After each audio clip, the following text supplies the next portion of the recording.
গল্পের শুরু হয় একটি গ্রাম দিয়ে, নাম ছিল চন্দনপুর। সেই গ্রামের বাইরে ছিল একটি 200 বছর পুরনো বটগাছ। গ্রামের মানুষ বলতো প্রতি পূর্ণিমার রাতে ওই বটগাছ থেকে একটি মেয়ের কান্নার শব্দ ভেসে আসে। কিন্তু আরো একটি ভয়ঙ্কর কথা ছিল যা পুরো গ্রামকে আতঙ্কে রাখতো। সেই বটগাছের ডালে একটি সোনালী রঙের মুখোশ ঝুলে থাকতো, আর যেই সেই মুখোশটিকে ছোট বা তার কাছে যেত, ঠিক 7 দিনের মধ্যে সেই মানুষটি গ্রাম থেকে নিখোঁজ হয়ে যেত। না তাকে জীবিত পাওয়া যেত আর না কোনো লাশ মিলতো। এই গ্রামে শহর থেকে এক ছেলে এসেছিল, নাম মাসুদ। সে ছুটি কাটাতে তার নানির বাড়িতে এসেছিল, কিন্তু বাড়িতে পৌঁছানোর সাথে সাথেই তার নানি তাকে কঠোরভাবে সাবধান করে দিলেন, বাবা গ্রামের বাইরে ওই বটগাছের কাছে কখনো যেও না, সেখানে একটা ছায়া বাস করে। কিন্তু মাসুদ হেসে বলল, নানি, ভূতের গল্প শুধু মানুষকে ভয় দেখানোর জন্যই হয়, আর কিছু না। এক সন্ধ্যায় হাঁটতে হাঁটতে মাসুদ সেই বটগাছের কাছে চলে গেল। সেখানে গিয়ে সে দেখলো গাছের ডাল থেকে সেই সোনালী মুখোশটি ঝুলছে। মাসুদ কিছুক্ষণ তাকিয়ে থাকলো, তারপর না ভেবেই মুখোশটিকে ছুঁয়ে দিল। ঠিক সেই মুহূর্তেই চারপাশের বাতাস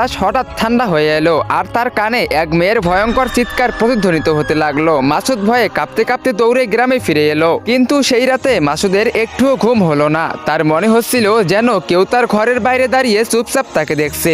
এখন তার মনেও মৃত্যুর ভয় ঢুকে গেছে। পরের দিন সকালে মাসুদ গ্রামের সবচেয়ে বয়স্ক পুরোহিতের কাছে গিয়ে জিজ্ঞেস করলো, বাবা, ওই বটগাছের আসল রহস্য কি? পুরোহিত ভয়ে কাঁপতে কাঁপতে বললেন, বাবা, ওই বটগাছ থেকে দূরে থাকো, ওটা কোনো সাধারণ গাছ না, ওটা একটা জেগে থাকা অভিশাপ। তো গাইস, এরপর কি হয়েছিল? আসলে এই বটগাছে কিসের রহস্য লুকিয়ে আছে তোমরা সেটা দেখতে পারবে পার্ট 2-তে। পার্ট 2 দেখতে চাইলে ভিডিওতে লাইক করে চ্যানেলটিকে সাবস্ক্রাইব করে দাও, আর টিকটক ফেসবুক থেকে দেখে থাকলে ফলো করে দাও, আর অবশ্যই কমেন্ট বক্সে কমেন্ট করো পার্ট 2।